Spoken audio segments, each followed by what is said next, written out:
جی welcome back ناظرین. سردار صاحب یہ بتائیے گا کہ ہمارے کچھ علاقے ایسے ہیں جنگلات کے جہاں پر لوگوں کا روزگار اور کوئی نہیں ہے. وہ بیچارے جاتے ہیں ایک درخت کاٹتے ہیں, شہروں سے لوگ جاتے ہیں جس کو ہم عام زبان میں جو ہے وہ اس لکڑی کی صنعت سے جڑے کاروباری حضرات جو ہیں وہ بھی کہتے ہیں, وہ جاتے ہیں وہ 1000-2000 روپے دیتے ہیں, پورا درخت اٹھاتے ہیں اور وہ لے کے چلے جاتے ہیں.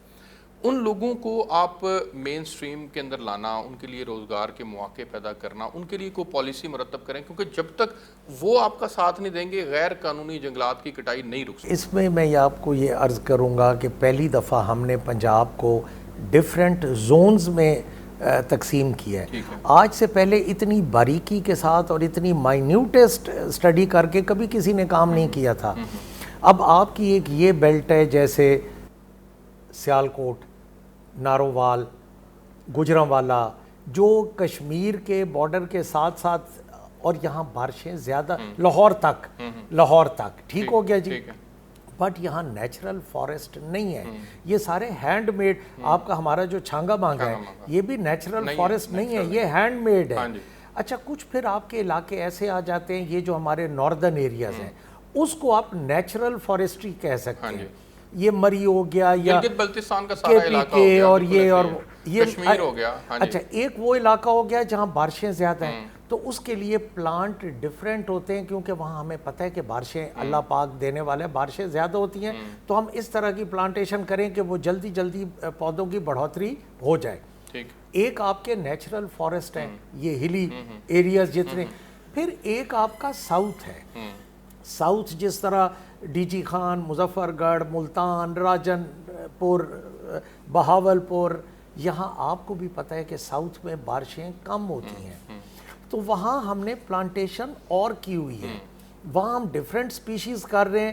نارتھ میں جہاں بارشیں اور یہ گجرانوالا اور یہ زیادہ ہوتی ہیں, یہاں ہم ڈیفرنٹ سپیشیز کر رہے ہیں. اور جو ہمارے نیچرل فارسٹ ہیں, اب آپ یہ دیکھیں کہ جو ہمارے برانی, یہ جو تھل والا, تھل جس کو تھل کہتے ہیں, یہ مظفر گڑھ اور ملتان اور ڈیرہ غازی خان, اور یہ ادھر ہم نے گراس ایریاز مقرر کیے ہوئے ہیں جہاں ہم ان کو گراس اگا کے دیتے ہیں, اور بڑا نومنل سا, جن کی بھیڑیں, بکریاں, یہ ڈنگر, مویشی, وہ اس گراس لینڈ میں وہ چرا سکتے ہیں اپنے جانور, تاکہ ان کا رزق روزی بھی, اور وہ بڑے نومنل ریٹ ہوتا ہے 100-50 اس طرح کا, کوئی ایسے لمبے چوڑے نہیں ہوتے, کیونکہ وہ غریب لوگ ہیں جس نے اپنی بھیڑ بکریاں چرانی ہیں ان کے لیے. اب اصل جو پرابلم آتی ہے نا جی, وہ آتی ہے آپ کا جو نیچرل فارسٹ ہے وہاں وسائل کم ہیں, جو ہمارا پہاڑی ایریا ہے. اچھا آپ ارسلان صاحب یہ دیکھیں کہ آج سے آنیسٹلی, کوئی آپ کے ٹی وی کی وساطت سے میں ایک جنرل بات کر رہا ہوں, آج سے 20 سال 25 سال پہلے مری کیسا ہوتا تھا, بالکل ٹھیک ہے, اور 25 سال بعد اب مری کی کیا حالات. کمرشل مارکیٹ ہے, اب آپ کو دیکھیں کوئی ظلم کی انتہا ہے. آپ نے مری میں 6 پلازاز, سٹوری پلازاز کھڑے کر دیے, 5 سٹوریز کھڑا کر دیا, پہاڑوں کو کاٹ کے, وہ انوائرمنٹ نہیں رہا, گندے نالے بیچ میں سے گزر رہے ہیں. وہ جو آپ ایک صفائی چاہتے تھے, یا 20-25 سال پہلے لوگ ایک ہل ریزورٹ سمجھ کے اچھے لوگ جاتے تھے, شریف, اب لوگ آگے جانا شروع ہو گئے ہیں. اب اس سے آگے کیوں, تو یہی میری بات کا جواب آپ نے خود دے دیا. اصل میں آپ یہ دیکھیں کہ اب پہاڑ نظر آ رہے ہیں. پہلے اتنی لش گرینری ہوتی تھی کہ پہاڑ کی زمین نظر نہیں آتی تھی, بلکہ درخت نظر آتے تھے. اور اس کے لیے اب آپ یہ دیکھیں نا کہ ان پہاڑوں کی کاشت بھی تو مختلف ہے نا. یہ ہاتھ والی کاشت تو ہونی نہیں ہے کہ آپ نے ٹوہا مارا, آپ نے گڑھا مارا, آپ نے یہ کیا. یہ اوپر سے آپ بیج پھینکیں گے اور اللہ کرے اس کے اوپر بارش آ جائے گی, اور اس بارش کے ساتھ آپ کی وہ ہریالی آئے گی. بالکل ٹھیک ہے. اچھا سر, مجھے ہم نے محکمہ جنگلات کی اوورآل کارکردگی اور چیزوں کے اوپر جو ہے وہ بات تفصیل سے کر لی, اور میں آپ کے لیے دعا گو بھی ہوں کہ اللہ رب العزت آپ کو اس میں کامیاب کرے. جو ٹارگٹس آپ لوگوں نے سیٹ کیے ہیں ان کو اچیو کرنا کوئی مسئلہ نہیں ہے, صرف آپ جیسا ایک محنتی جو ہے وہ اس میں آدمی اس کو کام کرنے کی ضرورت ہے. اچھا سر یہ بتائیے گا, تھوڑا سا پولیٹیکل سائڈ کے اوپر آ جاتے ہیں. پروگرام کے آخری لمحات ہیں سر. 2 سال ہو گئے, الیکشن ڈے آ گیا ہے سر, 25 جولائی الیکشن ڈے, اور 2 سال مکمل ہو گئے آپ کی الیکشن ڈے سے آن ورڈ. کس طرح سے دیکھتے ہیں آپ اپنی کارکردگی کو اوورآل, اور کیا ریٹ کرتے ہیں کہ واقعی ہم سکسیزفل رہے نہیں رہے, کہاں کھڑے ہیں؟ دیکھیں اس میں ہمارے لیے تھے دو راستے، یا تو جس طرح پچھلی پرانی حکومتیں قرضے لیتی آ رہی تھیں اور ان قرضوں کو یوٹیلائز کرتی آ رہی تھیں اور آرٹیفیشل طریقے سے ڈالر کو بھی کنٹرول کیا ہوتا اور ہر چیز کو کنٹرول کر کے بیٹھے تھے. بٹ ہماری جو گورنمنٹ کی پالیسی ہے، ہمارے پرائم منسٹر کی جو پالیسی ہے، ہمارے چیف منسٹر کی، یہ چاہ رہے ہیں کہ ہمیں اوکھا ٹائم پہلا 2-2.5 سال ہم اپنے مشکل فیصلے کر لیں اور اس کے اندر رہتے ہوئے ہم اپنا جو جی ڈی پی ہے اور ان چیزوں کو کنٹرول. اب آج میں صبح انہوں نے بھی سر 2 قرضے لیے، آپ نے بھی قرضے لیے، مختلف تو کچھ بھی نہ ہوا. ارسلان صاحب، ہم نے تو قرضے اس لیے لیے کہ ملک بھی چلانا تھا اور ساتھ ہم نے ریلیف بھی دینی تھی اور ہم نے وہ قرضوں کی قسطیں بھی اتارنی تھیں. آج صبح میں کیپشنز دیکھ رہا تھا، تقریباً سارے چینلز پہ، آپ کے سچ ٹی وی پہ بھی چل رہا تھا کہ بینک گورنر اسٹیٹ بینک کا اسٹیٹمنٹ آ رہا تھا کہ الحمدللہ ہمارے اسٹیٹ بینک کے ریزروز بھی اتنے % بڑھ گئے اور جو کمرشل بینک ہیں ان کے ریزروز بھی بڑھ گئے اور جو ہمارا ریٹ آف انٹرسٹ ہے وہ نیچے آ گیا. اب آپ یہ دیکھیں کہ جو ہمارے ریزروز بڑھ رہے ہیں، چاہے وہ اسٹیٹ بینک ہے یا کوئی ایم سی بی، یہ وہ جتنے بھی کمرشل بینکس ہیں، تو وہ ریزروز کیسے بڑھ رہے ہیں؟ یہ اب آپ کو انشاءاللہ ان کے ظاہر ہم قرض لے رہے ہیں نا، آپ نے بھی اتنا قرض لے لیا، کہاں لے لیا، بٹ اس میں قسطیں ادا کرنے کے بعد پھر بھی بڑھ رہا ہے. یہ آپ دیکھیں کہ کس سطح پہ ادھر آپ کا ریٹ آف انٹرسٹ، اچھا اس وقت ریٹ آف انٹرسٹ تقریباً چل رہا ہے 7.5%. Is it correct? ہاں جی، پہلے تھا 12%، 14 پہ بھی، یس 14 پہ بھی گیا ہے، تو ابھی 7.5 پہ. تو یہ اگر دیکھا جائے تو یہ ریلیف کس کو مل رہی ہے؟ آپ نے قرضہ لیا، میں نے لیا، انہوں نے لیا، انہوں نے لیا، تو یہ ریلیف تو ہمیں مل رہی ہے نا جی. اوور آل پرفارمنس کو اگر دیکھیں تو جو عوام میں ڈیلیوری کی ریشو ہے سر، وہ اس طرح سے نہیں ہے، عوام سیٹسفائیڈ نہیں ہے. عوام کی جو بیسک کموڈیٹیز ہیں وہ ان کو بہت زیادہ مہنگی داموں مل رہی ہیں، آج بھی مل رہی ہیں، مہنگائی کی ریشو بڑھ گئی ہے. صرف تھوڑی سی جو میں سمجھتا ہوں، دیکھیں یہ کہاں کوتاہی ہوئی؟ یہ فرق تب آتے ہیں جب آپ جو گراس روٹ لیول پہ شخص ہے، جو ایک لمیٹڈ وسائل والا، لمیٹڈ سیلری والا، جس کی 25,000 تنخواہ ہے، 30,000 تنخواہ ہے. اس بات پہ میں آپ کے ساتھ اتفاق کر رہا ہوں، چاہے وہ پچھلی گورنمنٹس تھیں یا ہماری گورنمنٹ ہے. ہمارا بھی انڈسٹری ڈپارٹمنٹ میں محنت بھی ہو رہی ہے، میاں اسلم اقبال کام بھی کر رہے ہیں، بٹ 30-35 ہزار میں بجٹ جو ہے اس وقت نہیں بن سکتا. تو یہ ہمارے پاس پھر 2 ہی آپشنز رہ جائیں گی، بڑی کھلی ڈلی بات کہ یا تنخواہ بڑھائی جائے یا مہنگائی کو تھوڑا سا نیچے کیا جائے. آپ ایک پوائنٹ پہ تو ان دونوں کو جہاں یہ سسٹینیبل ہو جائے اس سسٹم کو لے آئیں گے نا. اس دفعہ آپ یہ دیکھیں کہ آپ تنخواہیں بھی نہیں بڑھائیں کیونکہ یہ بڑھنی چاہیے تھی، مشکل فیصلے کرنے کا وقت تھا. تو اب مجھے لگتا ہے کہ جو مجھے پرائم منسٹر فیصلے کو ری وزٹ کرنے کی ضرورت ہے، تنخواہیں بڑھانے والے ری وزٹ شاید اب نہ ہو، جو مجھے نظر آ رہا ہے. یہ گورنمنٹ کا، یہ فائنینس والوں کا کام ہے، میرا تو ہے نہیں، بٹ کچھ نہ کچھ بڑھا دیتے تو میں اس کی فیور میں تھا. کیونکہ دیکھیں ہمیں جن لوگوں نے امید کے ساتھ ووٹ دیا ہے نا کہ پی ٹی آئی تبدیلی والی، پرائم منسٹر صاحب کی باڈی لینگویج اور چیف منسٹر صاحب کا کلیئر کٹ ویژن ہے کہ آج کے بعد اب ہم ریلیف کی طرف چلیں گے اور آنے والے 5 مہینوں میں عوام کو ایک بہت 4 سے 5 مہینوں میں عوام کو ایک بہت بڑی بہتری نظر آئے گی. اچھا سر، ڈیولپمنٹ بجٹ پنجاب کا نہیں استعمال ہو پا رہا، اس سال بھی نہیں ہوا، آئندہ آنے والے سالوں میں جو ہوگا اس سے پچھلے سال بھی نہیں ہو سکا تھا، وہ واپس خزانے میں چلا جاتا ہے. لاہور کی سڑکیں اٹھا لیں آپ اپنے علاقے کے اندر، خیر آپ تم خوش قسمت ہے کہ وہاں ڈبل روڈ منظور ہو گئی ہے، وہ بن رہی ہے، لیکن اس کے علاوہ پورے پنجاب کی دیکھ لیں یا پورے پاکستان کی صورتحال دیکھ لیں تو کیا وجہ ہے، کیوں نہیں ہم کام کر پا رہے؟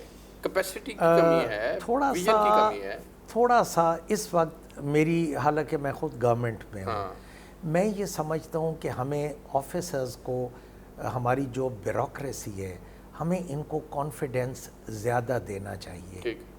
ہمیں ان کو یہ کہنا چاہیے کہ جب آپ پیرامیٹرز کے اندر، رولز کے اندر، ریگولیشنز کے اندر رہ کے کام کر رہے ہیں تو آپ کو کسی ادارے سے بھی خطرہ نہیں ہونا چاہیے اور آپ فریلی کام کریں.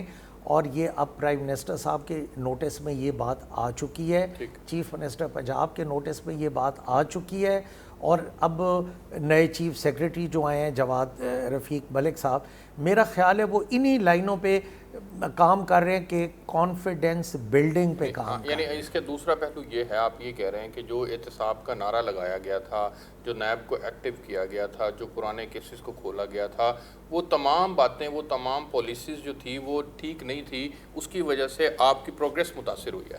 میں نے یہ قطعاً یہ نہیں کہا, تھوڑی سی مس انڈرسٹینڈنگ ہوئی ہے. احتساب پہ اب بھی میں بیٹھا ہوں کہ کریں, نیب کو ایکٹیو ہونا چاہیے, بٹ نیب کو بھی تھوڑا سا یہ بھی دیکھنا چاہیے کہ اگر کوئی قاعدے قانون کے اندر کام, آپ نیب کے سب سے بڑے وہ ہیں وکٹمائزیشن کا شکار ہوئے نیب کی, تو آپ ذرا کھل کے بتائیں کہ نیب کو کیا کرنا چاہیے. نیب کو یہ کرنا چاہیے کہ دیکھیں دھڑا دھڑ گرفتاری, اب تو سپریم کورٹ کا ڈیسیجن آ گیا نا, بھی کہہ دیا تو اب تو میرے بات کرنے کی ضرورت ہی نہیں.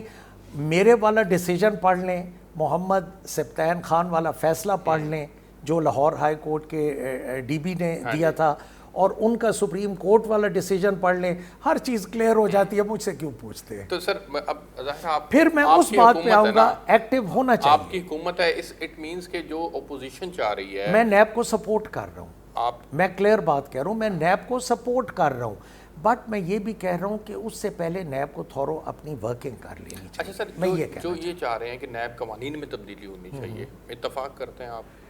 اس کے لیے پارلیمانی کمیٹی بھی بن گئی ہے. پارلیمانی کمیٹی بھی مجھے بالکل پتہ ہے. نیب کے قوانین میں اس طرح کی تبدیلی ہو کہ ان نیسیسریلی کسی کو پریشان نہ کیا جائے, اور جس نے ایکس چیکر, یہ بات میں بڑی آپ کو کام پتے کی بتا رہا ہوں, کہ جس نے حکومت کا پیسہ کھایا ہے, 1 روپیہ بھی کھایا ہے, جس نے ایکس چیکر کا نقصان کیا ہے, جس نے گورنمنٹ کا فائدہ گورنمنٹ سے اٹھایا ہے, اس کے ساتھ رعایت نہیں. منی لانڈرنگ کیا ہے, اس ٹائپ کا کوئی کام کیا ہے, اس کے ساتھ رعایت نہیں ہونی چاہیے.